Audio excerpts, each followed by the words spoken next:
Thanks for tuning in to Brunch with Besties podcast. Yes, we're back. We back. Episode 55. Wow, we are getting up there. That's so are. exciting. We're almost like some senior citizens. We are. Like, almost. We can get like the deals and everything. Okay, now the people that's 55, look. We love y'all. For real. For real. Monique voice. Yes. So I am Sherry Renee. And I'm Chanel. And we are Brunch with Besties podcast. Hey. Hey, y'all. Our mission is to heal and help others as we heal and help ourselves through purpose-driven conversations. Mm-hmm. And today we're talking about homeownership. Yes, that's exciting. Yes, we have an amazing guest with us today. Oh, I love her. You know, she's the best. She is. I mean, she's my soror, so. So I should say she's so sweet. She's so sweet. There, I like that. There you go. She is so sweet.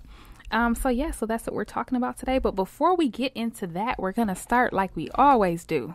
With the toast. With the toast. All right. So it is about that time. I'm looking at my rollie. It is Insecure Week. Oh my God. Is it Insecure Yes. Week? Shut up. So when this wonderful episode 55 drops on Sunday, it will be Insecure Day. No. Season 3. I'm trying to figure out if I'm going to be able to watch it. Where are you going? You going to be in the airport? I might be. No. You're going to have to get that HBO app. But yeah, I got the HBO app, so yeah. But yes, I'm so excited. So shout out to Issa Rae. She is coming back. I'm so excited to see what this season will bring.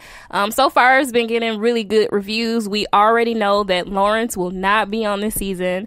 Boo-hoo, like tiny violin. But we don't need him. It's okay. No, man, I love Lawrence. I do too. I love Lawrence too. But if we gonna keep it authentic, so wait a minute. we don't need him. If Lawrence isn't there, then does that mean that Tasha from Chase isn't there either? I don't think Tasha from the Bank's gonna be there either. Are they taking everybody with them? Because we don't need those people. Like, they're like, we don't need them. Wow. No more. So, but he has to at least hit her up with a "Hey, big head" text or something. That's what I was thinking. So I'm hoping there is some reference, like maybe a phone call or a Facebook message or something from him, because he just can't disappear. And then they would have to like kill him off the show. Or maybe she really needs to go to Best Buy. I don't know. Yeah, something. but no, he doesn't. He works at the tech company. Yeah, he didn't work at Best Buy no more. So I'm gonna have to like do a binge watch in between now and Sunday. You gotta get this HBO app, bro. Like, I got it. It's amazing. Calling in the workshop. I'm just playing. I am just playing. So that is definitely my toast to all the writers and producers and directors and actors and actresses on Insecure. Issa Rae, Yvonne Orji, Amanda Seales, everybody on the show. I'm so excited for it to come back on.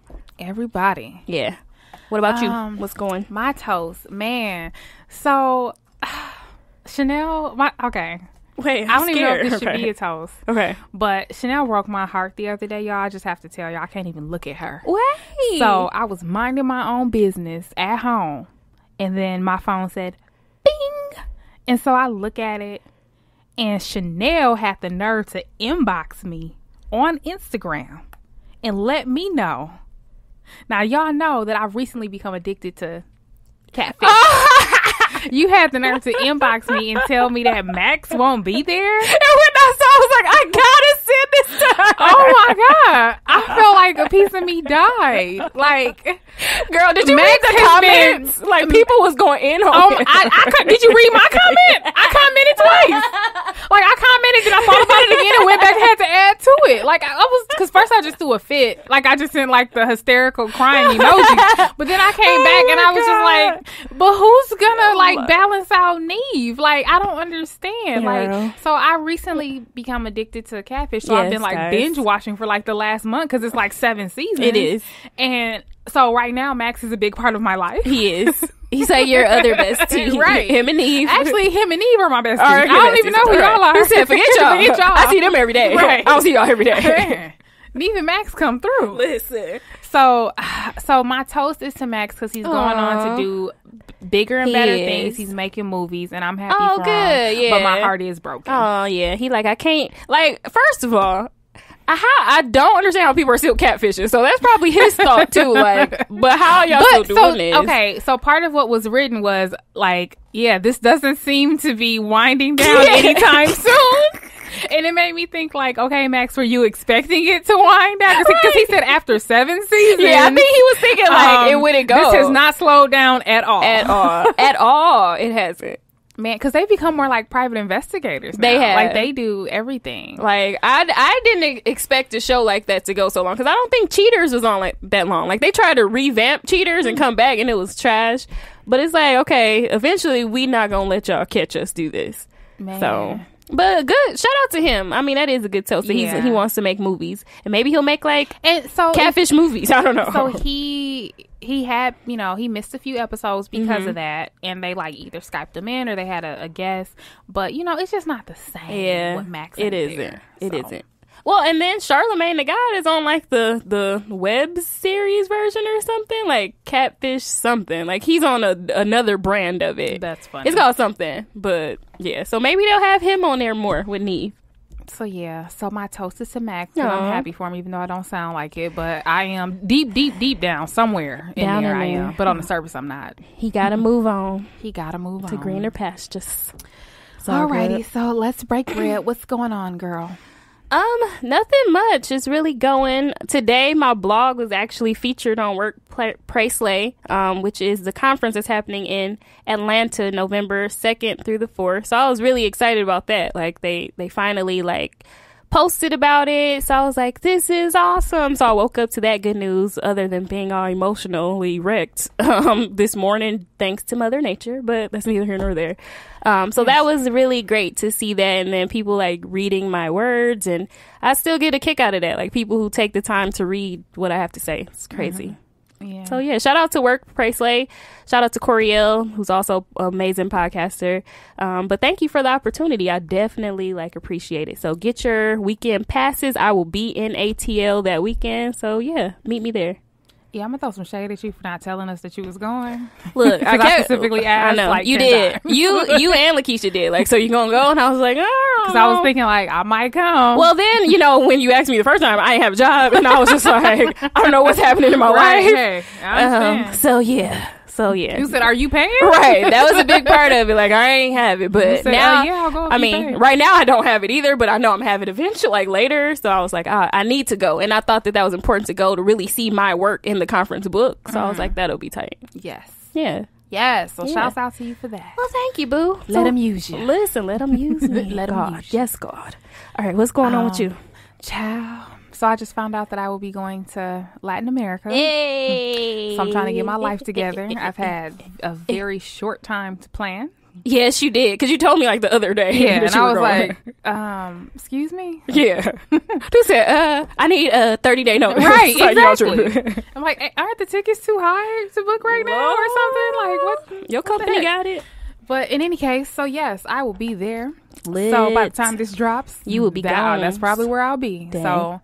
So yeah. So I'm trying to get my life together. I will not be checking a bag. Oh, because we know what happened when I went to Wait, Italy. you're flying the same? No. So that was United. # I hate United. Yeah, I was about to say. So right now, according to our corporate travel, it says that I am flying American Airlines. But so the thing about it is that, and I'm real trifling. I really don't. Okay, so they're sending like a driver to pick us up and all that other stuff. So I'm not probably really gonna know what I'm doing until it's time for me to do it. Yep, sounds about right.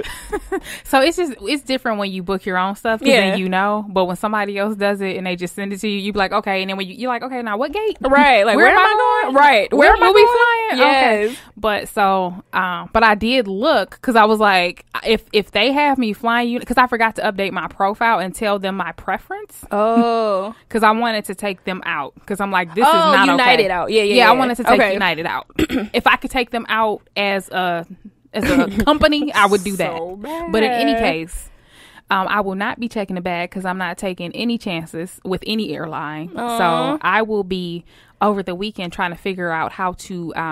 I need a strategy. To get all the things that I need in a carry-on. Gotcha. How you only going for 7 days? 7 whole days. I don't know if that's gonna work. But if you're listening out there, send Sherry Renee some tips. How's she gonna pack this carry-on? I just want y'all to know that Chanel is actually touching her head, because she knows. See, this goes back throughout our history of friendship of her watching me pack And she knows that I'm just not good at it. And you're gonna text me and be like, "Yeah, I gotta go shopping out here again." Like, You said, did they lose your luggage? Nope, I just ain't got it. I just don't got it, and they don't got my shaded foundation. Like, it's just a mess. Oh God. So yeah, I have. So that's like my biggest concern right now is just trying to map out what I'm wearing and how to make everything fit. So. Dang. So I'm trying to do that. And then on top of that, again, because I didn't know that I was going, this whole week I've been trying, or these past couple days, I've been trying to get the lowdown on what the issue is that I'm supposed to go in and correct. Oh, Lord.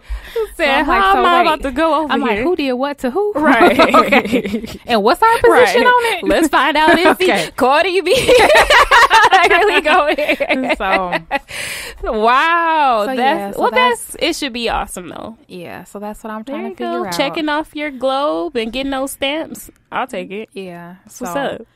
Yeah, it's just, I love to go and see the world, but sometimes when it's for work, it can be difficult because you're working, number one, and then number two, you're not working. So it's like you're working because you're there, right, having meetings and whatever, but then you're not doing your normal work. So then when you come back, you're behind. Yeah. Oh, yeah. On your work. And that's the tough part. This is the busiest time of year for us. This is riding season. Oh, still? So, yeah. Oh. It's hot out. That's true. Well, like summer is like dwindling down. Like August is the Sunday of summer. So people still out here. Months okay. Here. Okay. Wow. People ride from spring until fall. Oh, okay. I didn't know that. So probably around November is when it'll dwindle down. And then if you know how we are, we'll have these late summers, late fall, Indian summer. Right. Yeah. Nobody got time for that. Yeah. So people still have their bikes up. Right. Exactly. Lord. So yes. So that's what's going on with Sherry Renee. All right. So let's get into the tip. We are reading Dream It. I can't even talk. Dream It, Pen It, Live It by Terry Seville Foy. So if you want to read along with us, try our free 30-day Audible trial. www.audibletrial.com/BWB. BWB as in Brunch with Besties. Yay. Yes, get that because this book is dope. It's everything. Yeah. Yes. Link is always in our bio and it's always in the show notes. Yep. All right. Moving on to tea time. Moving right along. So again, we have our special guest and here she is. All right, so now we're going to get started with our tea time segment. Yay. And we have a special guest here with us. Yes, I'm very excited to introduce this guest. We got a little bio. So our special guest today is Monique Driver. She is a licensed real estate agent, investor, and educator by background. She's also a member of my sorority, Zeta Phi Beta Sorority Incorporated. She's also a fiance. She is about to get married. So congratulations on that. And she's just so many more wonderful, awesome things. And she started 24 Doors to help individuals like you get started in home ownership and or investing by sharing information and facilitating connections in the world of real estate. As a natural strategist, I constantly seek out creative solutions. There are so many strategies that can be used to make ownership in real estate possible based on individual goals and circumstances. I like to say that figuratively, there are 24 ways into real estate, hence the birth of 24 Doors. I am happy you are here, and we are happy you are on Brunch with Besties podcast. We are so excited, Monique, to have you here. Say hello. Hi, you guys. Thank you so much, Chanel and Sherry, for having me. I'm really excited to get started and chat with you a little bit more about home ownership. Yay, which is really exciting. I'm excited about this. You just don't know. So first of all, I mean, I did do like a little synopsis of who you are, but give us some more. Who is Monique Driver? Okay. Well, I'm not the most interesting individual. No, just joking. Yeah. I have just a crazy background in terms of education and work history. So I kind of just will get into a little bit about who I am based on how I know Chanel, and that's because we are sorors, Zeta Phi Beta Sorority Incorporated. I am originally from Wisconsin, but I currently live in Florida. I am a licensed real estate agent, like Chanel mentioned, and I also have a higher education background. So I kind of fell into real estate because I was trying to find my way, figure out what I enjoyed doing, what I was good at, and here I am.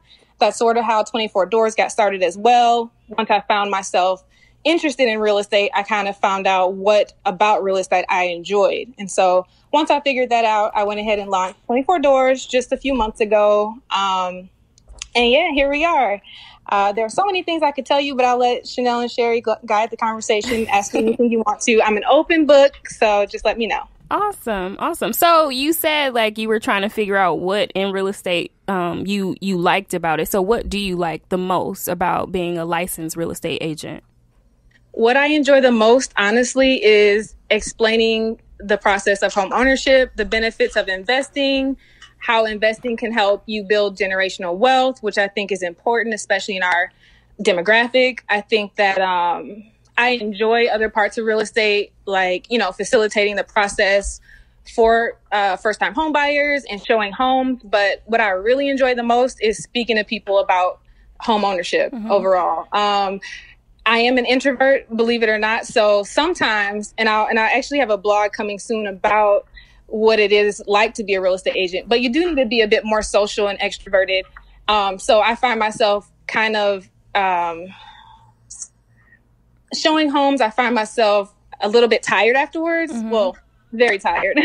And so I was like, man, I got into real estate because I was trying to find my energy in my work, and it was just exhausting at first. So as I continued to figure out what about real estate I enjoyed, I realized that it's really being behind the scenes, educating people one-on-one or in group settings about the overall benefits and the process, because I don't think there's enough education out there on homeownership, and many of our parents aren't teaching us it either. So I thought that I would be that trailblazer kind of for our generation and just get out there to help other millennials like me with owning homes. So, yep. That's awesome. So what's the conversation like that you have with millennials? Or are millennials your biggest demographic of clientele that you work with? You know what? I love millennials. I can't say that they're my biggest demographic in terms of who I actually help in terms of my, clientele here in Tampa. I live in Tampa, Florida, because I can help anyone. But who I enjoy speaking with the most, that will be the millennial population. And it's because, I'm a millennial, and I can tell you 5 years ago, I was not thinking about home ownership. I did not want a mortgage. I didn't want to be tied to one place. I like to move around, and it just was not a goal of mine to own a home by 30. I'm not 30 yet. It's right around the corner, but my mindset has completely shifted based on what I learned in the past few years, getting into real estate myself. So I kind of just want to kind of clear the air and let people know that it's okay. You can own a home before 30. You can own a home by 30 or after 30. It's a good investment either way. And it's not going to hold you back from anything you want to do. In fact, I think it'll open up so many doors, hence the name 24 Doors, into other, pathways, into other things you might want to do. How I kind of got started in real estate is that I was tired of sitting behind a desk. My fiance was my boyfriend at the time. He was living overseas. And I just was not happy. I had went to school for my master's degree, and I just wasn't happy in my 9-to-5 completely, and I knew I wasn't supposed to be there forever. So I actually was trying to convince my sister to get into real estate. She wasn't interested, so I went ahead and took the class and got licensed and started doing it full time. That kind of led to us purchasing our first piece of real estate, and because of that single purchase, we were able to rent it out. And then that kind of made way for me to travel overseas to be with my fiance more than I was before. So literally getting into real estate as an agent and then owning our first home led me to be able to do what I really want to do. And that's be where I want to be when I want to be there. So the very thing that kept me from getting, wanting to own a home at first actually made way for me to do exactly what I've always wanted to do. And that's just be wherever I want to be, when I want to be there, and to be able to work there too. So if that makes any sense at all, it real actually estate does, because the cause and the cure are often the same. Yeah. I mean, but the way that it happened was sort of like kind of by chance, I kind of got into real estate because I was trying to convince someone else to. And then I was like, oh, I kind of like this. And then I sort of made it my own, started educating myself on the investing side. And so with our first purchase, we're now renting it out part-time while I'm overseas. And then when we come home, we're able to live here. So to not have a mortgage while we're traveling the world is like everything. And to not have to pay rent is everything. That has opened up so many doors. I was able to leave my 9-to-5. You know, I was more willing to leave my 9-to-5 because we had this rental income. And I just kind of want to educate people on how they can make it work for them too, based on their circumstances. Okay.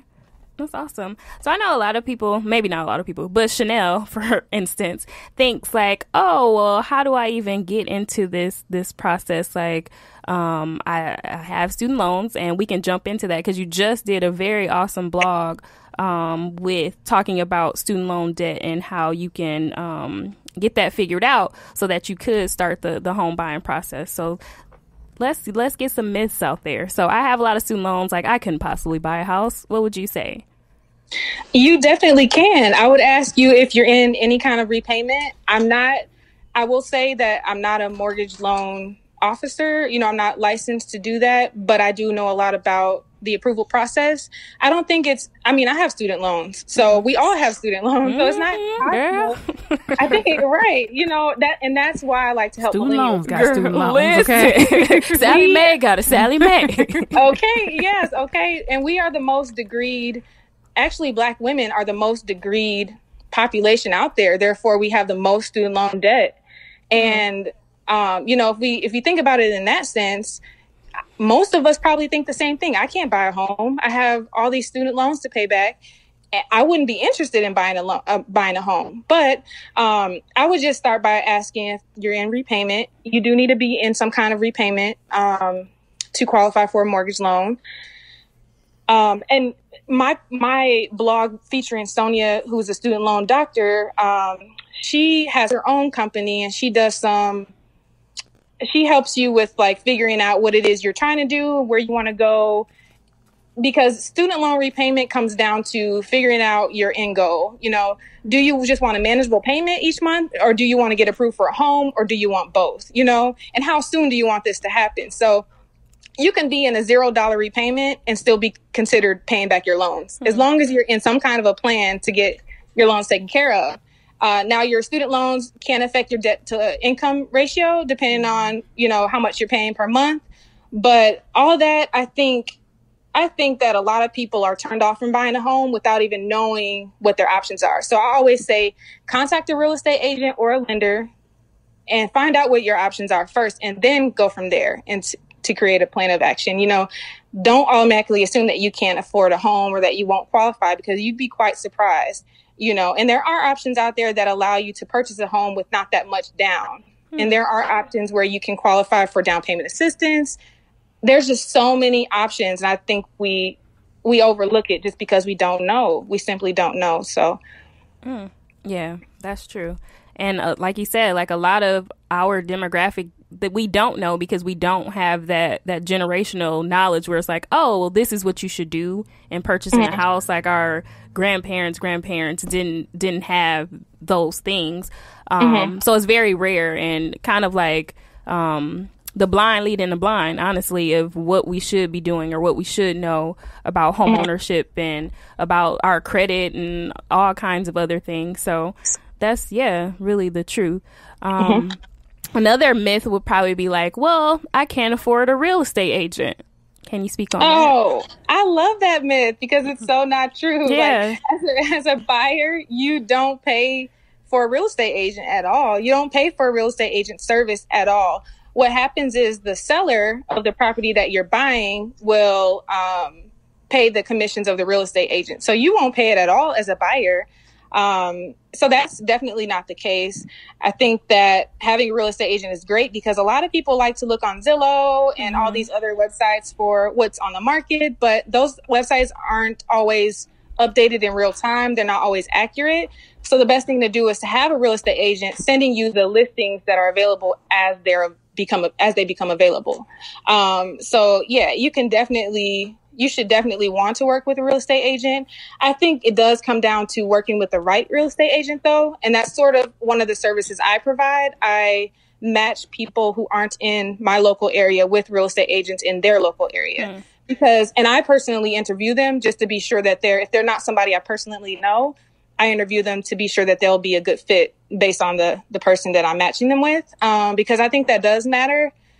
I would feel more comfortable working with someone who I like their personality. We have a good rapport. And I think some real estate agents can scare you away. They can pressure you and try to rush you into buying a home. And that's complete opposite of who I am as a real estate agent. So I like to find individuals like me who are patient and who, are a good fit for clients. So, yeah, that's true. Yeah, you definitely want somebody who you feel comfortable with. At least that's kind of how I look at it. Because I always think back to my mom when she bought the house that she currently lives in, the house that I grew up in. She was like really disappointed in her experience with the agent. And back then I didn't get it because I was like a kid. So to me, it was just like, okay, whatever. We got the house. Yay. But in her mind, like thinking, she was just like, this is not really the house that I really wanted to buy. Like she just wasn't listening to what I was looking for. So that is important. Like you want somebody who's going to listen to you and really pinpoint what it is that you're looking to buy, because you're going to spend the money if you choose to buy this property or whatever. So it'll be good. Yeah. To get what you want.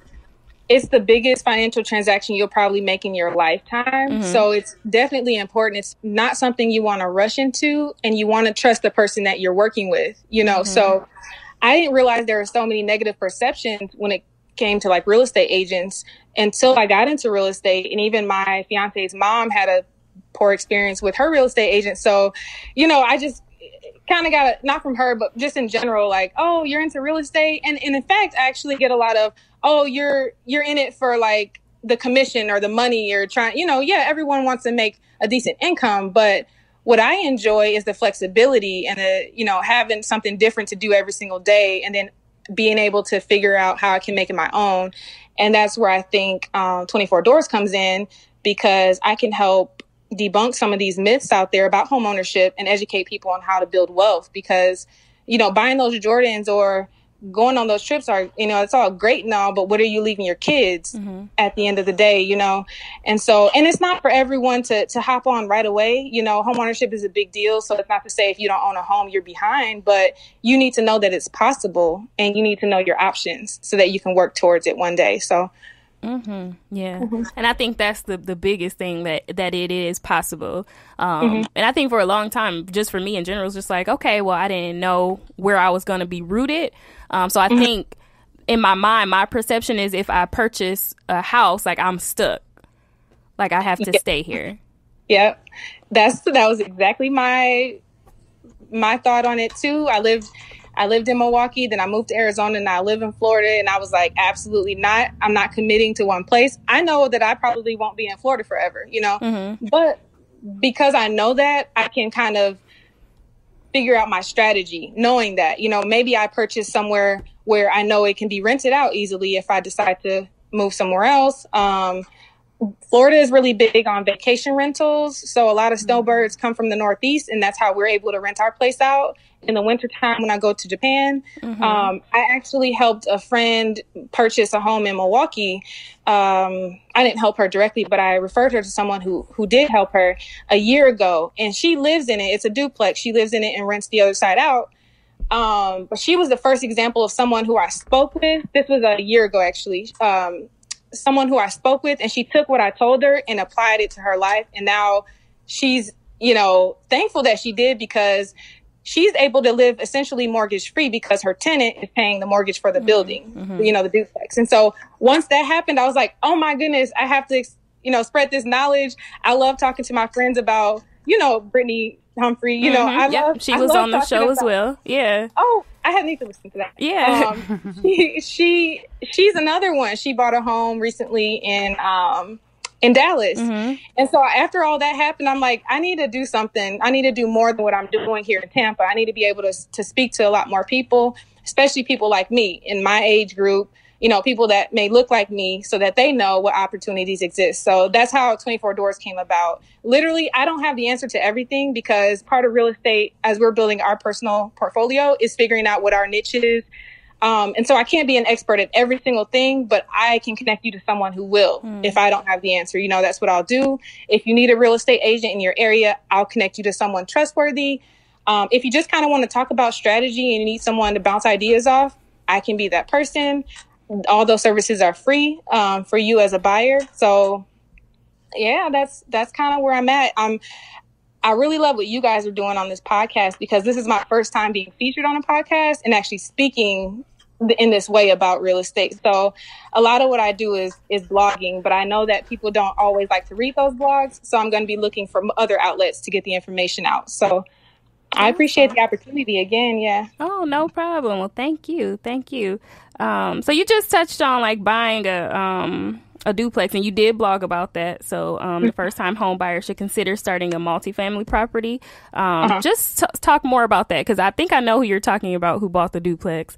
But I think that I would never think to do that, to be like, well, let me buy a multifamily house and then to rent it out. What's the pros to doing something like that? The pros to doing something like that is that you can get started as an investor in real estate and owning a home essentially at the same time. It's an easier way to get into investing than buying, a home for yourself and then looking to purchase an investment property after that. And that's because the second property you buy will be more expensive, not more expensive overall, but you'll have to come to the closing table with more cash. And that's the hardest part, is coming to closing with that down payment that they require. So getting into a duplex as a first time home buyer to me is brilliant because you can qualify for the FHA loan, which only requires 3.5% down versus 10 or 20% down.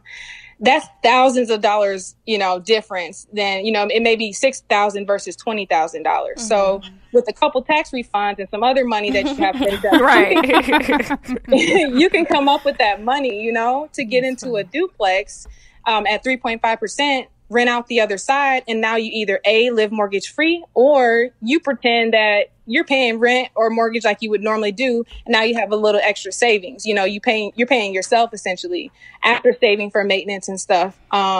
There's specific strategy behind calculating what your actual income will be, but you can essentially live mortgage free by doing that. And I think in that way, in that time, you can be saving for your actual dream home later, but now you have that first investment under your belt. So when you do decide to buy a home, you now have some income coming from renting out 2 units. And so maybe that extra income contributes to your mortgage on your actual home that you reside in, or you purchase a second investment property, whatever you want to do. I think that was actually our goal here in Florida, but they don't have that many duplexes here like they do in Milwaukee. And so we're looking for one now.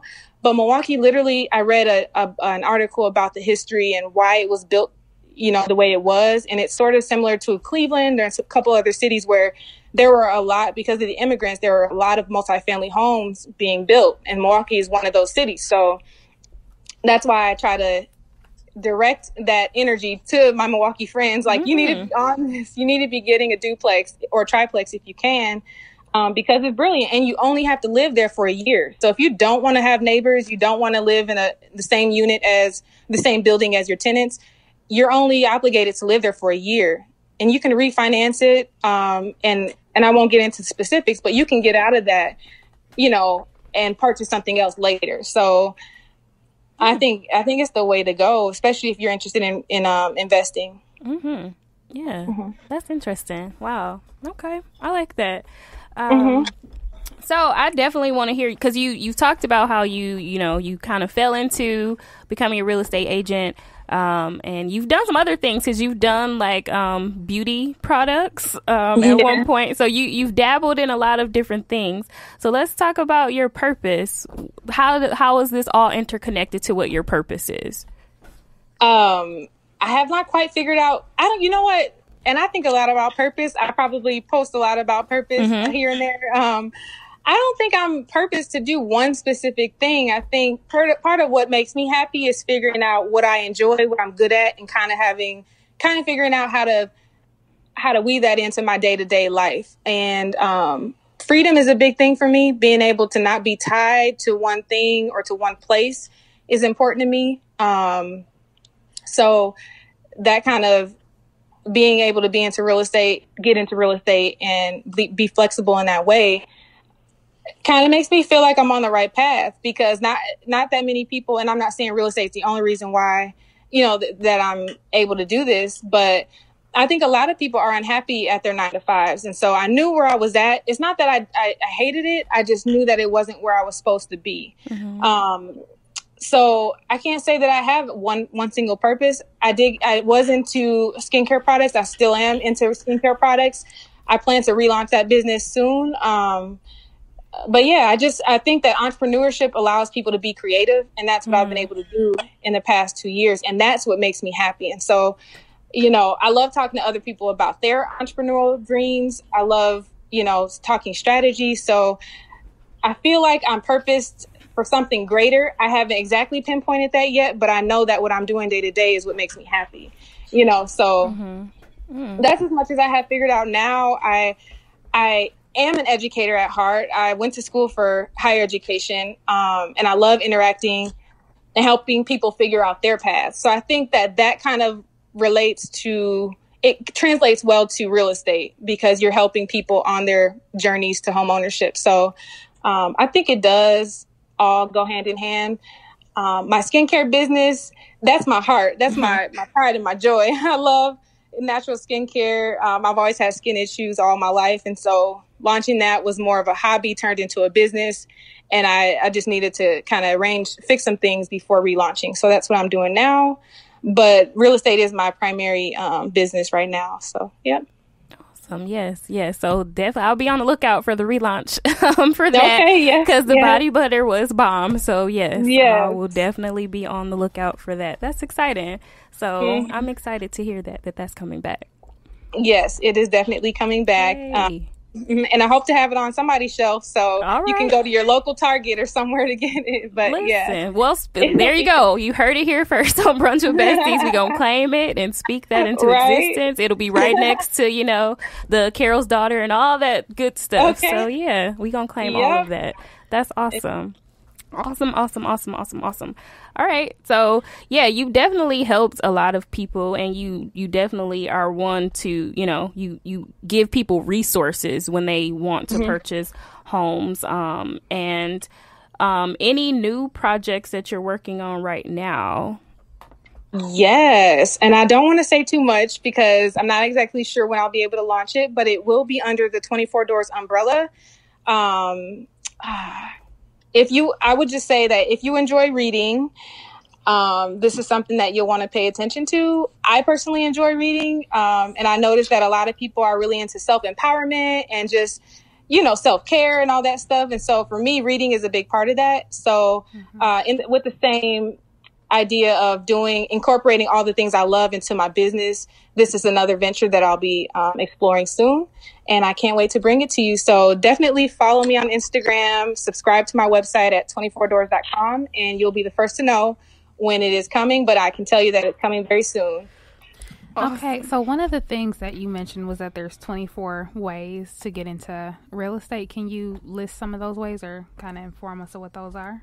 Sure. You can purchase a home the traditional way with the conventional loan, which, requires a little bit more down. You can go the FHA route, which is common for first-time home buyers. You can house hack, which is part of that, getting qualified for a FHA loan, moving into a duplex, living there for a year, doing it all over again, qualifying for that low down payment. That's called house hacking. The easiest way, in my opinion, to get into real estate investing. You can purchase a home via wholesale. You can, your single family homes or vacation rentals can be your strategy. You can purchase a tax deed property at an auction. There are just so many strategies. On top of the strategies of purchasing, there's strategy in how you purchase. So, if you don't think that you'll be qualified for a loan, you don't have to qualify for a traditional loan. There are other options. One of those options, it's called seller financing, and that's a creative way to get into a property if you can't get approved for a mortgage loan. So that's a little bit more complicated. I won't get into that, but there are just so many ways into real estate, and there are so many ways you can make it work for you based on what your end goal is.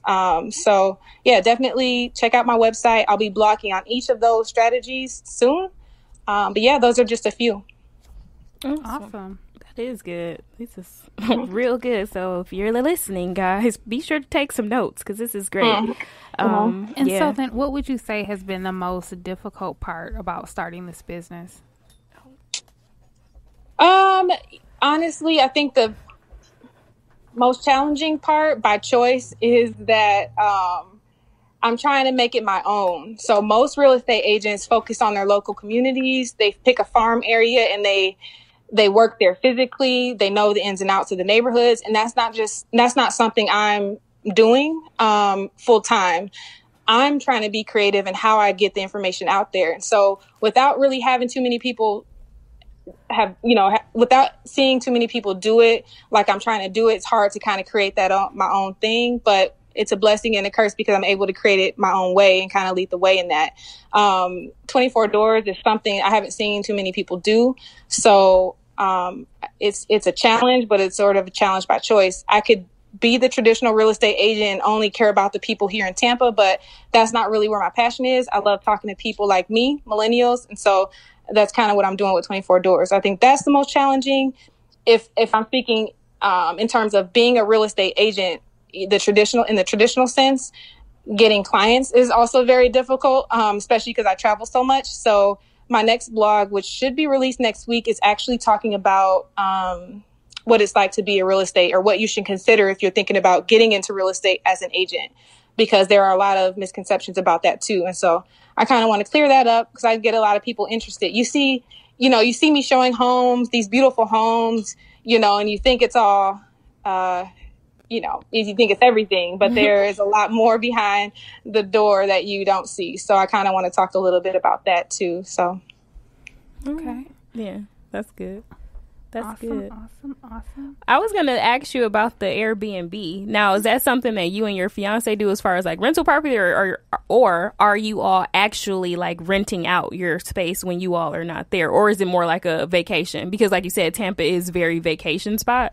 So are you all doing the Airbnb? And then what do you suggest, like if people want to get into that Airbnb type of situation? Yes. So both. I'm glad you asked. I love this strategy. This is another strategy in real estate, one of the 24 ways. We do Airbnb our place short term when we are away. And so with that, instead of, because we come and go, we're able to rent it out monthly to snowbirds from New York, Canada, Wisconsin, whoever lives in a cold area. They want to come down to Florida. A lot of retirees do that. So they'll come down for a month at a time, rent our place out, and they're paying us 3 times what our mortgage is, 2 or 3 times what our mortgage is. And so instead of renting out our place 12 months a year to an annual tenant, making, you can't overcharge them. You need to have your rates competitive, your rent competitive. So we chose to do the Airbnb route because we can come and go with only having a tenant in there for a month at a time. Mm-hmm. Tampa is the ideal place for that, but there are other places that are perfect for that. People travel everywhere. We actually Airbnb everywhere we travel to for the most part, because it's a lot cheaper than hotels and you get a lot more for your dollar. So that's definitely the strategy that made way for me to be able to leave my 9 to 5 and make it make sense to be overseas. To me, we actually were renting a 1-bedroom apartment not far from where we live now. We were paying $1,000. I want to say it was $1,045 a month for our rent. And I could have went to Japan sooner than I did, because it was a couple years that I was living here. He was living there. We were doing a long distance thing. And we made it work, but it just didn't make sense for me to pay $1,000 in rent and be overseas, and have it sit empty. So, but we also needed somewhere to live because that's not a permanent residence either, being there for the season. So that's kind of me getting into real estate. Then we decided to purchase, and now we're renting it out. So it makes perfect sense. We're able to make enough to cover more than 1 month worth of mortgage just by renting it out for 1 month. And so if anyone's interested in owning a vacation rental, and not even just vacation rental, people don't just come here for a vacation. We rented out to someone who was looking for a home, they needed somewhere to live while they were looking for a home. So they rented it out for a month. And again, with those rates, even though they're cost effective for the person staying here, because it is more short term, you can charge more than you would with an annual tenant. And so if you have a duplex, even in Milwaukee, you can Airbnb that other unit while living in the first unit and make probably twice as much as you would with an annual tenant. It's just a strategy. I think that it's new. People hear about Airbnb, and you may Airbnb when you go on vacation, but you never think of being the person, owning the home that's being Airbnb'd. And it's a great strategy.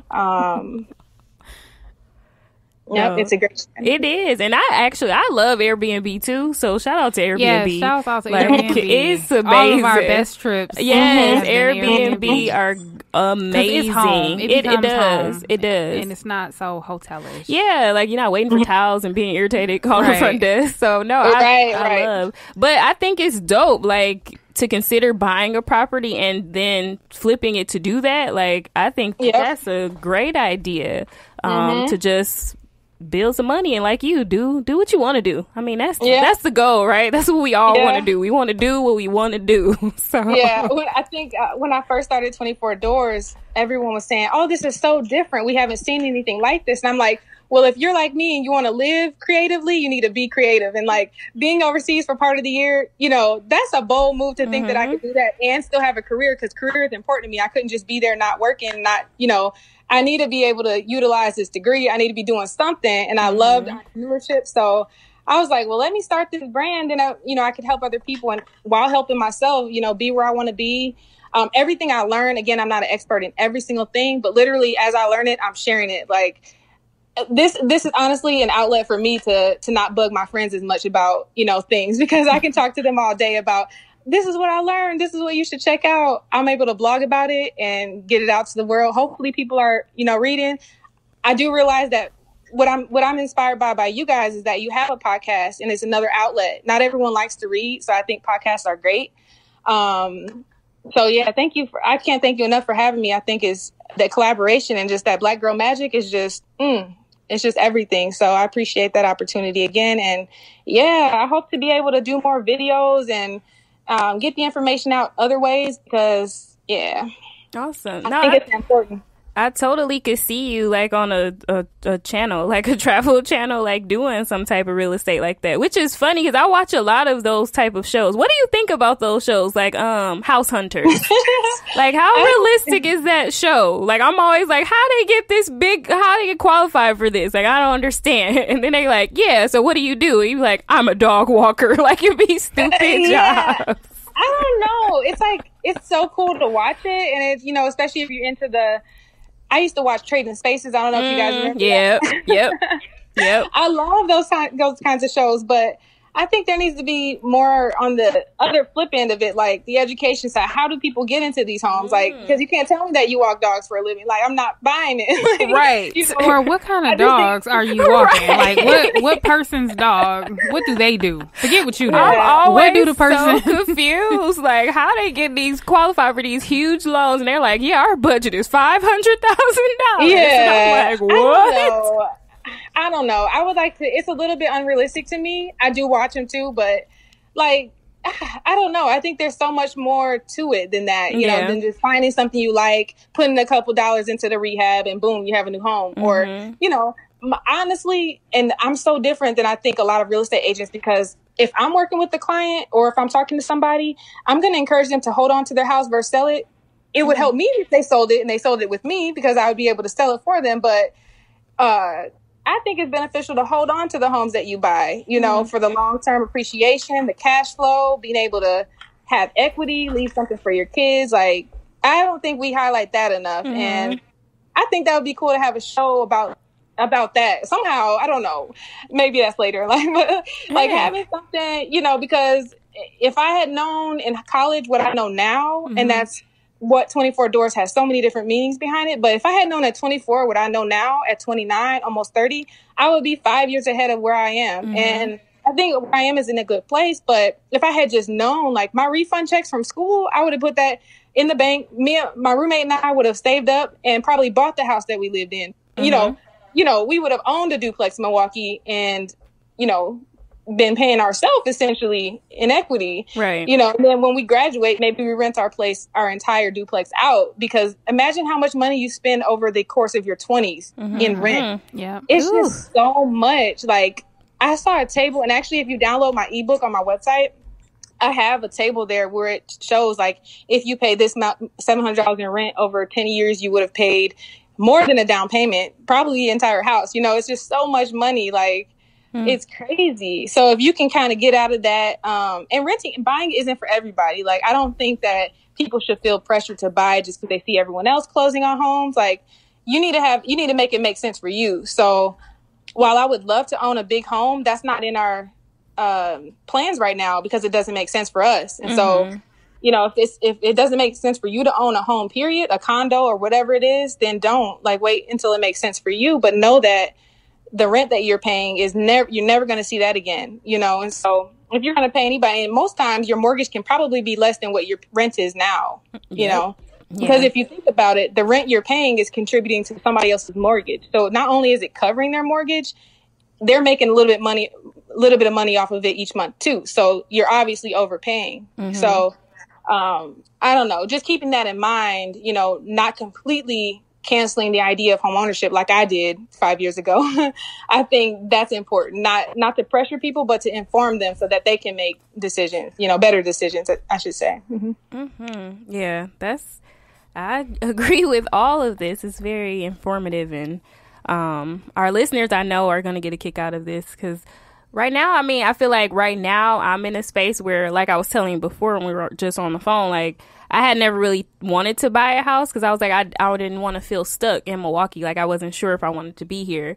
But now that I'm back in Milwaukee, it's like, okay, well, I don't want to keep paying rent. And right now I live in a duplex, so I'm seeing what that's like living in a duplex. So I'm just like, I really wish I would have thought, like, well, maybe I should just think about buying a duplex so that I can, like, rent out the space and then, you know, get myself together so that I can, like, buy something else and maybe buy more properties just to have that income so I can really do what I want to do.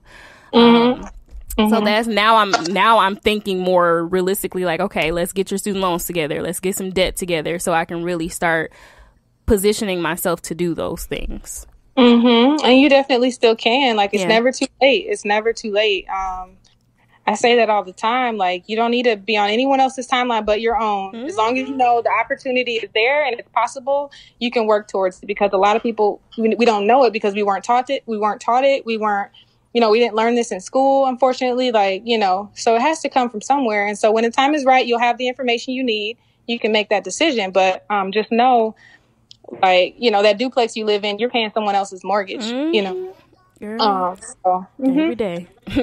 So at what point do people engage with you? And when they do, what's the first step? Okay, cool question. That's a really good question. I would say right when you're starting to think about home ownership. To talk to me, it's literally, it's free. It doesn't cost you anything. I'm willing to talk to anybody. I think that some people think that they need to go to the lender first or a real estate agent in their area first, but I'm kind of that person that go to front line for people. I can connect you to a lender. I can connect you to a real estate agent. Oftentimes, real estate agents work closely with lenders locally. They have great rapport with lenders. So I like to have, you know, clients go to a real estate agent and then have that real estate agent refer them to maybe 3 or 4 lenders to consider, because that usually works out the best. Even if you're not ready to buy, if you're interested in buying within the next year, I would reach out to me and we can kind of talk about, you know, things that you would talk to your real estate agent locally about. You know, where are you at in the process? Do you have any questions? What do you think the process is like? You know, I can calm your nerves, you know, because it's a stressful process. It can be a very stressful process. So to be able to speak to someone up front without feeling pressured to commit to a real estate agent, I think it's important. Once you commit to a real estate agent, you may feel pressured to kind of get the process going, but I'm kind of that person that you can talk to prior to all of that. And then when you're ready to be connected to someone to get the process going, I can do that for you. But I'm on your time, so if you just want to have a 30-minute consultation, you can reach out to me on my website and we can do that. You know what? That's amazing because my experience was not like that at all. So it's refreshing to hear. I I was looking on my own first, just like you said, like on Zillow or whatever those other, websites are. And on the website, it tells you what agent to reach out to, which is probably their agent, right? So whoever's selling, it's their agent. And it wasn't, like you said, they didn't care about what I wanted, and then they kept trying to get me to partner with them. And then this one agent kept showing me stuff, and I was like, "What part of this is not what I want? Don't you get?" See, exactly. I said like there is nothing more frustrating. This is a metal fence. Exactly. So like I said, the bedroom needs to be these dimensions, because you know how my bedroom was. Yeah. So I was like, "Why you keep showing me like what part? Don't waste my I kept showing up being so pissed off and so disappointed. And then I ended up coming across another real estate agent, and I believe I may have signed a contract. I don't know. Oh no! What were you doing? The question is, right? When you do that, so then I ended up not purchasing. So the condo that I was looking to purchase, I got outbid, and then I got all pissed off about it. You remember that? Yeah, you was real sad. I mean, we was all sad because we was like, "This is our house," right? It was dope, but stuff happens. Neither here nor there. Hey, but the point is, so then what happens with that? What did I sign? I don't even remember. Lord, you probably. I legit don't even know. I'm sure at the time I read it, I'm a very smart woman. At the time, I probably at least skimmed it. But right now, I'm like, so later, if I want to go, do I need to go back to him, or can I go to somebody else? No, you can fire him or her. Like you probably did sign an agreement that they would represent you. So a lot of real estate agents, and I kind of feel them on this, being here in Tampa, when you're physically working with someone, showing them houses, and you decide to, go buy with this person. Maybe your cousin is licensed as a real estate agent, but this other real estate agent has shown you like 20,000 properties. That's where it's like not worth their time, because real estate agents don't get paid until the deal closes. And so a lot of them, most of them, usually have you sign an exclusive agreement saying that you agree to work with them. Usually there's like a year or something, that the deadline is maybe a year. It's effective for a year. And then after that, you can go wherever. But at any point, you can cancel out that agent. Like if they're not doing what you want them to do, if you're not happy with them, you can move around, letting them know that, you're not happy with them, or it's just not going to work out. So that's fine. You don't have to go back to them, especially if this was a while ago or not. Like you don't have to go back to them. But yeah, a lot of agents don't like to work with people at all until they sign those papers. And I think that's why people get nervous, because before even having a conversation, they throw these papers at you like, sign this. I need you to sign this. So I know that you're my client. And I understand it, because I'm a real estate agent. And so, you don't want to waste your time. But at the same time, some buyers, especially first time home buyers, aren't always ready to go right away. Like you need to talk to them, find out what they want, listen, so that you're not wasting their time showing them houses that they don't want. Like, there's a lot more to it. So yeah, that's what it was. You're fine. I think. Yeah, well, whatever. I'll figure it out, right?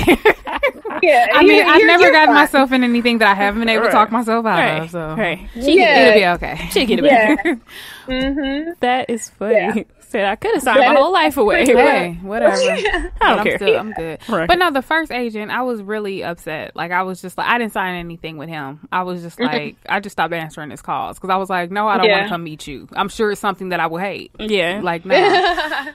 But the second guy, I didn't sign with him until I saw that last place that I really wanted. But the thing that I liked about him is that he knew a lot about different things, like about what inspectors would look for. So he would take me to see the place, and then he would point out like some of the flaws. Like, obviously we can get an inspector in here to tell you, but I'm just going to tell you right now, you see this crack here in the basement, how it's sitting this way, and how it's more than a hair length or whatever, So he just, he was really knowledgeable. So that's another thing. Like, what's important to you? And so you definitely want someone who's knowledgeable, but a home inspection is a very important piece of the whole home buying process. You're definitely going to get an inspection, but before you even get that far, send in your deposit or your escrow, good faith deposit, which is saying, hey, I'm a serious buyer. I'm submitting this offer to you. Here's $1,000 for you to hold, apply it to my total amount owed at the end of the day at closing.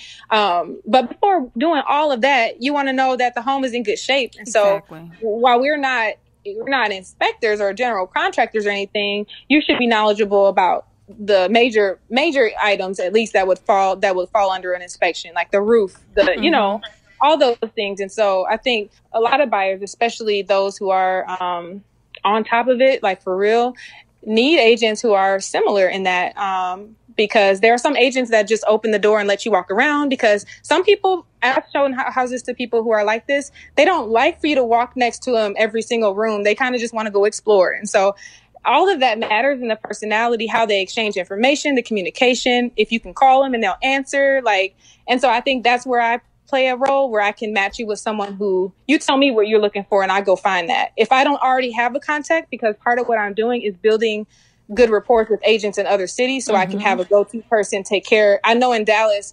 I have an agent who took care of a friend of mine, so I know she's always going to take care of people I send her to, in Milwaukee, I have the same thing. Various places I've been able to make good connections with other agents, and that's half the battle. When you trust the person you're working with, they're not going to push you towards anything you don't want to do.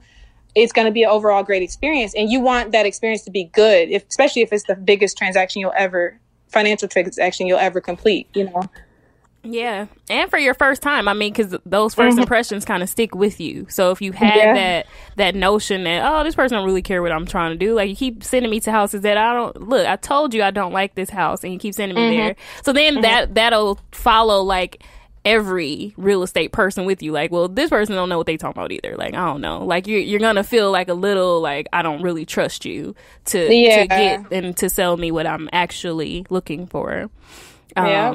So I'm sorry, Sherry, go. Oh, no, I was just going to say, so can you tell us some of the tea? Like, what happens behind the scenes? So, like, for example, with that real estate agent, I made an offer, and then obviously he was talking to the other real estate agent. Like, were they fighting? Like, how does that go? Like, they go in the back room and brawl. We want the tea. Like, what is that conversation What's like? that, the offer process? Because I remember, so I had got, like, pre-approved for different loans or whatever, and he was like, okay, like, mine was like, it looks better if you go through a credit union and do it. Like, he put me in a good position, set me up, did whatever. We did all of that. And then I know he kept going back and forth, but I was wondering, like, so obviously he's giving me the radio version, but I'm like, what's really going on? Like, are y'all fighting? What's going on? Real estate brawls. That's so funny. Like, we're in the uncut. No, right. Real estate agents, uncut. See, these are so funny. Like, hearing your perception is so funny. Because I never heard that. So I think I can get why you might feel that they're like fighting behind the scenes, because you want your buyer or your seller to be in a good position, right? So the goal is to come to an agreement. You're looking out for the best interests of your buyer.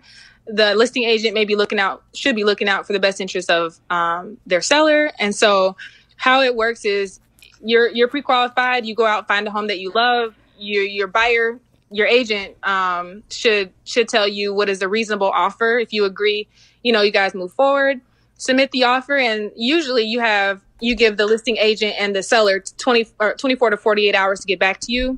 In that time, the listing agent's going back, taking the offer, because once it's submitted, it's going to the listing agent. I don't directly interact with the seller, and the listing agent doesn't directly interact with my buyer. We're talking to each other to come to an agreement. But it's not our agreement, it's your agreement. So every single thing that the listing agent says that the seller says, I have to take back to the buyer. So it's not so much the listing agent and the buyer's agent going back and forth in a negative sense. It's more like we're communicating their wishes. And so we're advising you, like, this doesn't sound good, or this is a good offer. I'm recommending that you do this. If you're interested if you love the home, this is what you should do. This is the type of position it'll put you in, those types of things. So it can be intense, because because there was a lot of back and forth. Like, we got down to like $1,000 argument. Like, so it came, like I think I wanted him to throw in the washer and the dryer or something, and he was like, "Nah, da da da da da." And then my listing agent was like, "Hey, Sears has them on sale." Because what's that Blue Stock special? And I was like, I already came up $2,000, and he can't give me $1,000. Oh, one washer, like, 2 stacks. Like, God, like, we was going back and forth, like, for real. And then, like, he had listed something wrong, so it had a jacuzzi, but it was like an exterior jacuzzi, and he was like, "Oh, like, my bad, that's not included." And I was like, "Oh, H no." See, that's exactly it. So like we was going back and forth. Yeah. And then he was, and then something about like, and they'll clean the car. I was like, y'all carpet is spotless. Right. I don't need you to. I'll have look. My mama gonna clean it anyway. First of all, I'm going to Roto-Rooter. I can clean my own carpet, okay? Like just little like stuff. But then somebody else outbid me, and then I was like, oh no, I should have paid the G. I should have paid the G. Right.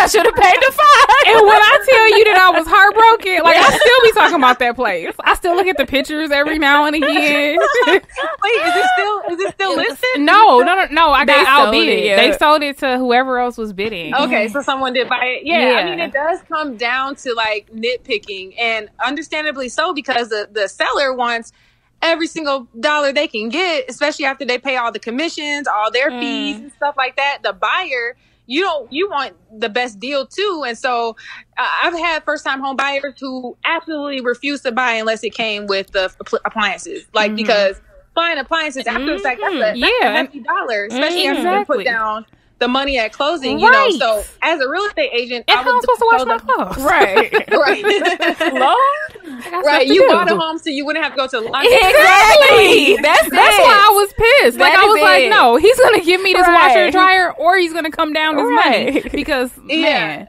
See, the person who outbid you had their own washer and They dryer. probably did. They probably did. They was like, you know what? Keep it. We don't even need it. Listen. So it's all good. Don't worry. All that's a part of the negotiation, and the real estate agent's job is to come up with either a solution or middle ground. And that's literally it. Like, we're not there to make any decisions for you, but you don't want to lose the house you love over a washer and dryer. Yeah. So that's probably why they recommended they're on sale. Yeah, they was like, hey. Yeah, like. He was like, I'll go with you. Like, you know what? I got a truck. It's no That's problem. What he said. He was like, I got a truck. I got you. He was bro. like, I know a guy who got a truck. We can go. We can make it do what it do. And he was like, and they got 0% interest just in case this isn't something that you can expense right now. He was making it work. I was like, oh, he's so sweet. Right. That's funny. Oh my goodness. Yeah, that's literally how it is though. But yeah. So another question. So if a real estate agent is representing me and I'm bidding on that condo, can that same agent represent Chanel if she's looking at that condo? That's a good question. That's weird. Or is there some sort of, or is that considered a conflict of interest? No, I think it depends on where you're at in the process. If I had two buyers who are both, if they were both putting the same offer in on the same home, you mean? Mm-hmm. No, I'm just saying, is it ethical? So let's just use you.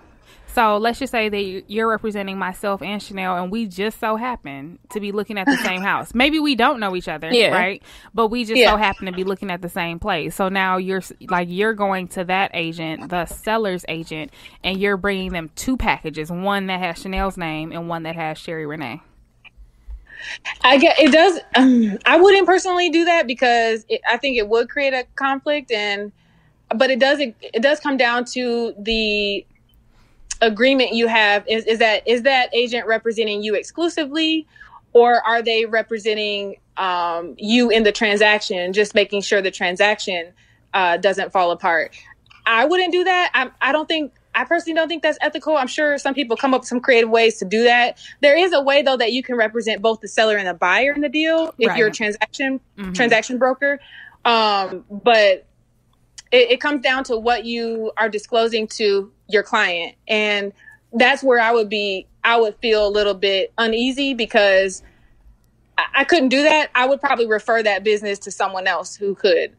But would I show a buyer that I'm working with two different buyers the same house? Yeah, because they might be looking for the same kinds of things. But in terms of putting in an offer on the same house representing two different people, I wouldn't personally do that. I don't find that to be the most ethical, or perhaps it is, but I wouldn't know what line, not to cross and stuff. So I wouldn't. But that's a really interesting question. You probably don't see that too often. I would refer the business out because I'm just not dealing with it. But good question. Mm-hmm. Yeah, that is interesting. Because then once you get to that bidding part, like that would be confusing. Because it would seem like the agent would be like, "Hey, I don't care, just pick one of these two." They said any, mini, miny, mo. Right. Like, it doesn't really matter.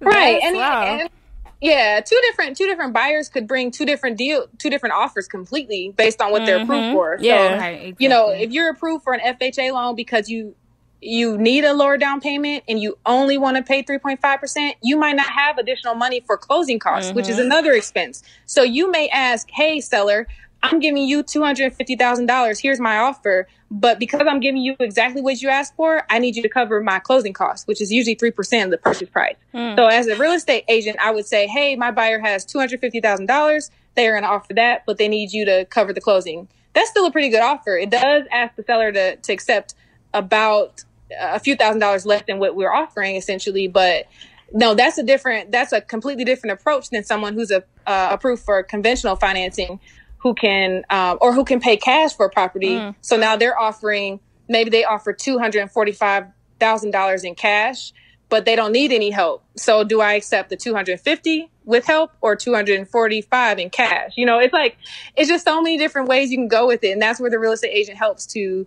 put your offer in the best light based on what you're approved for. I wouldn't represent two different people, but I guess maybe it can happen. I don't know.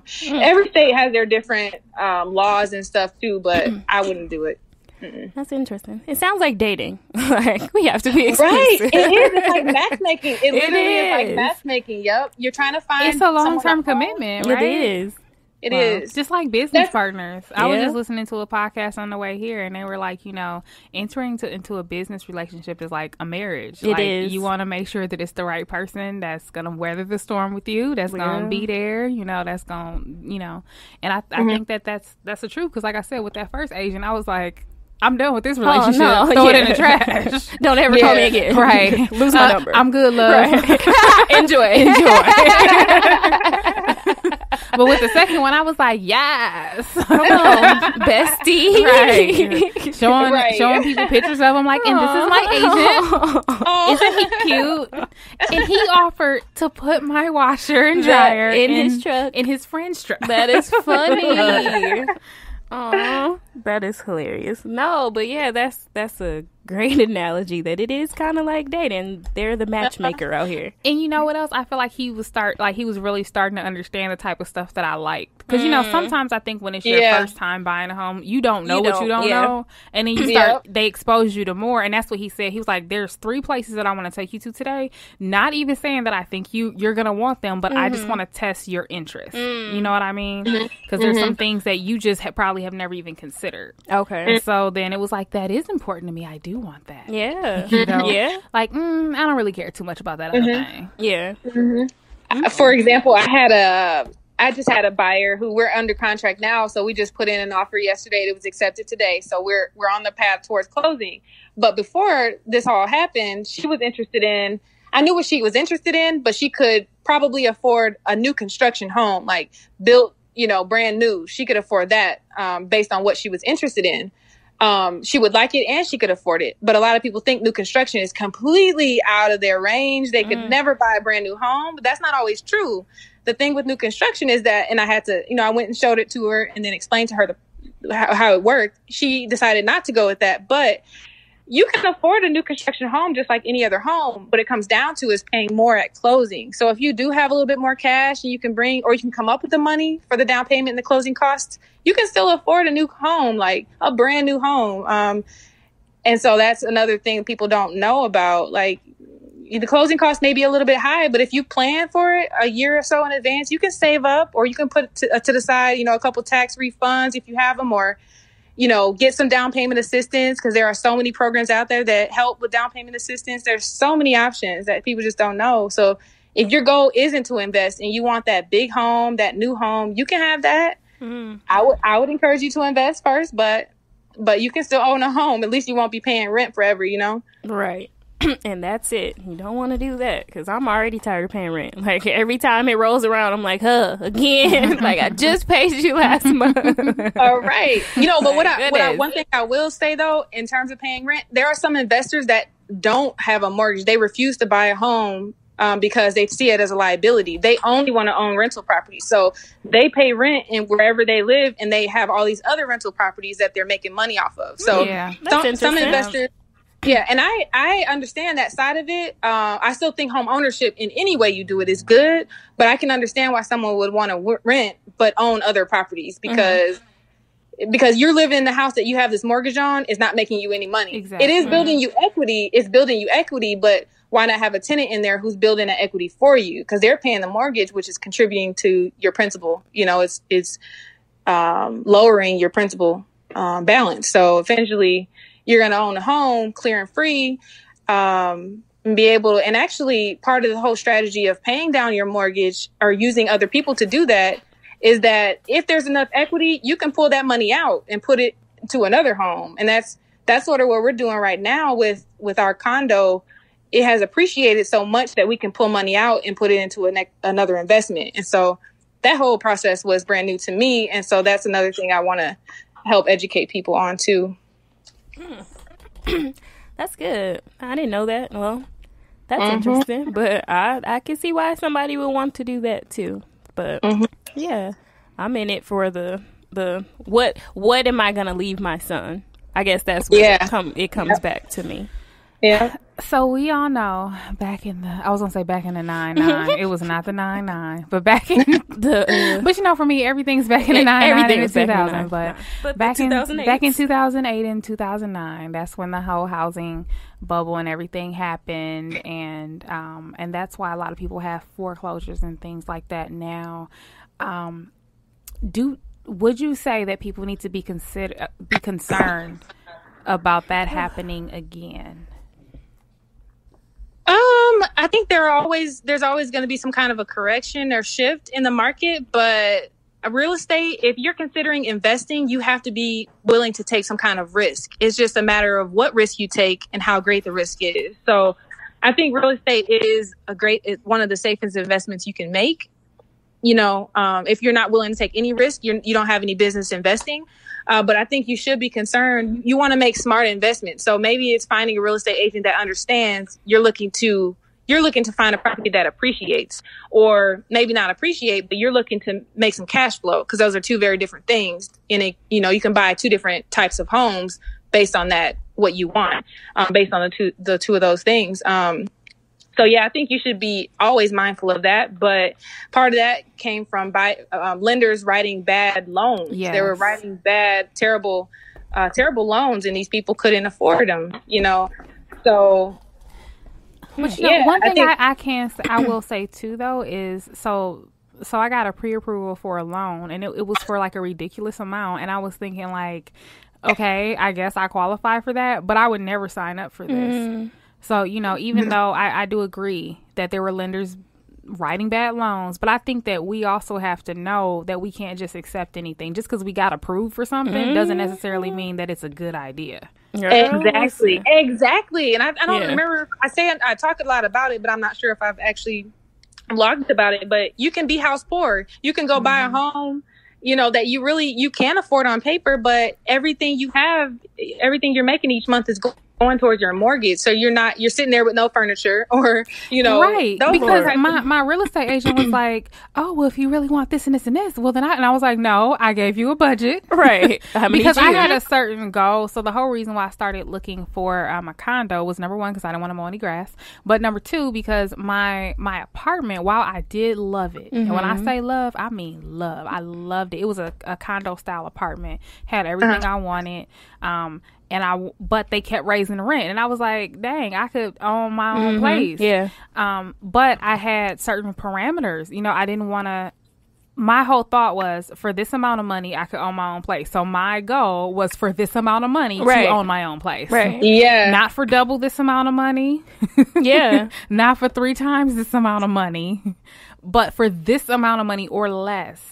I wanted to own my own place. And so he was like looking at the pre-approval like, oh, I can show you. And I was like, yep, that's nice. You can show me, maybe send me a screenshot, but I'm not coming to see it. Take a picture of it. Right. But no, that's good that you had the restraint to that's why I said I'm not coming. Right. Because let me tell you something about when Sherry loves something. Yeah, oh, I already know. That's why I wouldn't go. It's a soul. It's a soul. Okay? I'll probably be stripping every night trying to play, trying to get some furniture. I need a sugar daddy, right? A sweet tea daddy, right? Goodness, they're gonna be like, you the only Christian I know. Up here, that be on the pole, right? Busting it wide open, right? Kidnapped. Like nobody nobody got time for this. I got stuff. I'm trying to save money here. Like the whole goal is to save money. That's good that you have that restraint, and it's good that he was listening to that, because there might be some real estate agents who are not like Monique or not like that guy who will just be like, all right, well let's go. Let me show you anyway, or let me like try to sell it to you anyway. Brunch with Besties would be a different thing. We'd be like, hi, Besties.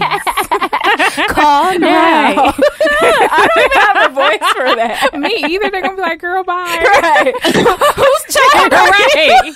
Well, this will be like a dirty chat line trying to pay for this place. Ain't nobody got time for that. We can barely pay Dooch. Right. Speak on it. Dooch, we need this episode for free.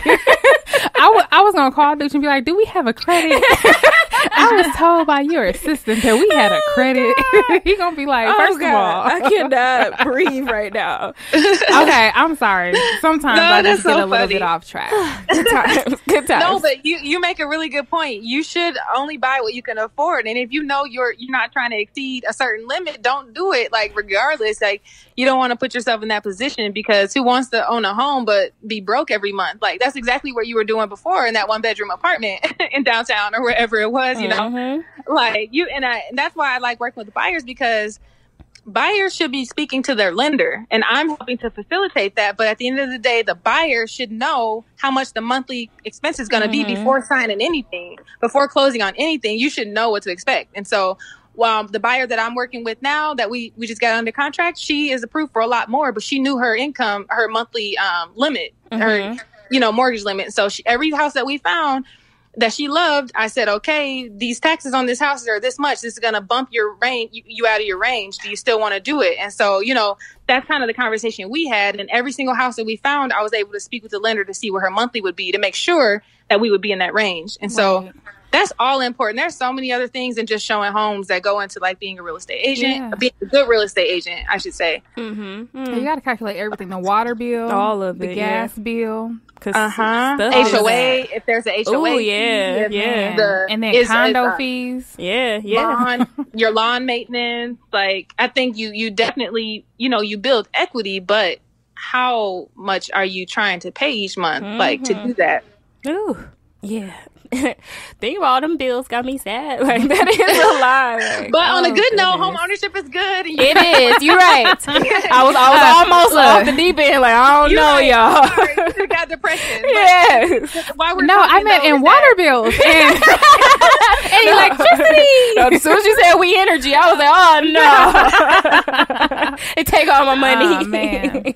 Hey. But hey, no. Home ownership is everything. Absolutely. I'm still with it. It is. It's about what you know and how. Absolutely. The more you know, the more you grow. Like you will be more knowledgeable for it in the process. And imagine how much easier it'll be the more you know once you get into that process. Because once you start your home buying process, you'll be like, oh, we talked about this. I remember this. Yep. This term is familiar because I've seen this term before. Like you're not going to be afraid or anything. I mean, you may still be anxious because it is a big deal, but you should feel more comfortable because you're more knowledgeable. So that's kind of my goal. And so speaking of knowledge, would you recommend? I know before I started my whole venture, I did an online class.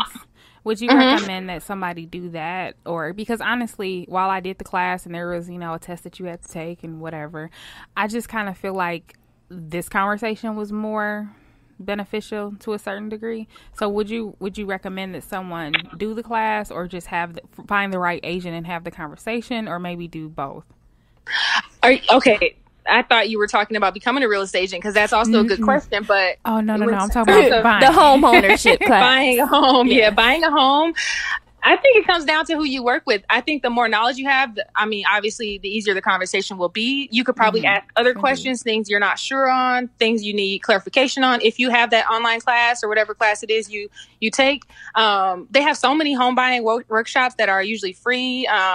But I'm trying to do more remote workshops so that if people don't want to get up out of their home, out of their beds and go to this class at 7:00 at night, you can just log into a webinar and hear me speak. And so I've hosted one before, but I'm trying to pinpoint when will be a good time to do a second one. And so you can access it from anywhere. You don't have to participate if you don't want, or you can ask questions if you feel comfortable, but you're not put on the spot. And so I think it's good to have that knowledge base. So a class will be good, but then also getting with a good real estate agent that you can ask other questions, later after you kind of do your own research, because part of the home buying process, it comes down to you. What are you willing to do? How much are you willing to find out? You have to do your own research too. And so I think both of those things are good to do.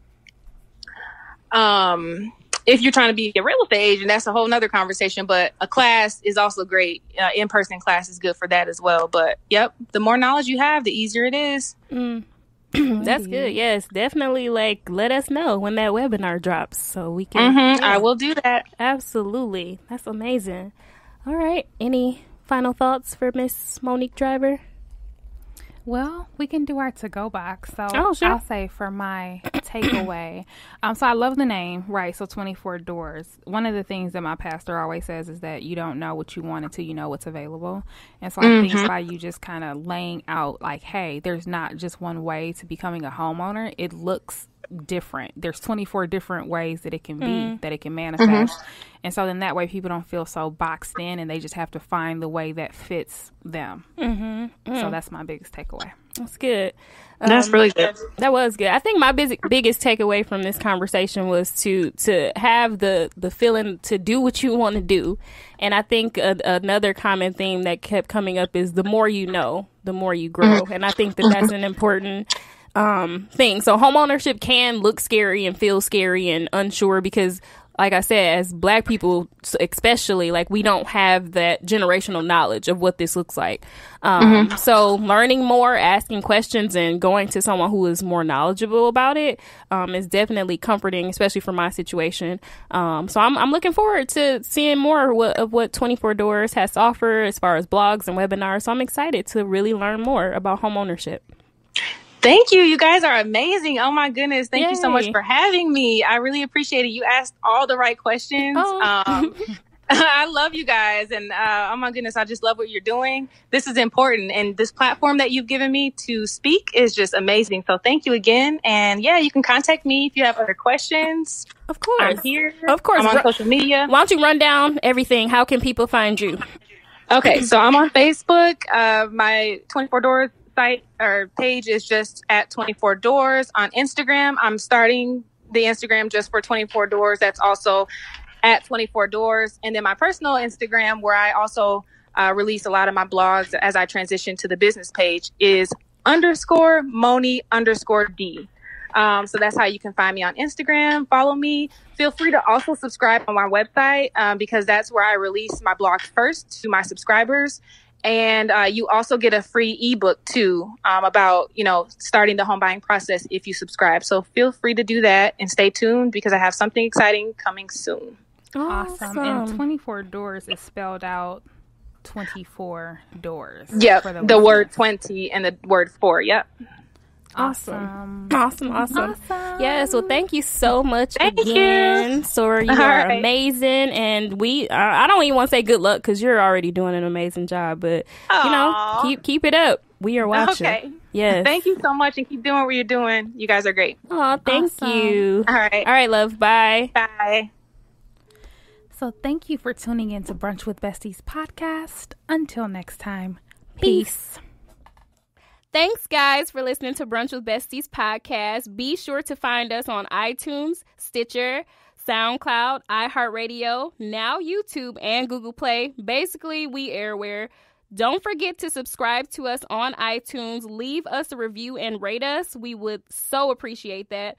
Also, if you have any questions or comments, feel free to find us on Twitter. Our handle is BrunchWBesties. On IG, you can find us at Brunch with Besties Podcast. And if you'd like, you can shoot us an email. Our Gmail is brunchwithbestiespodcast@gmail.com. Thanks for listening. Peace.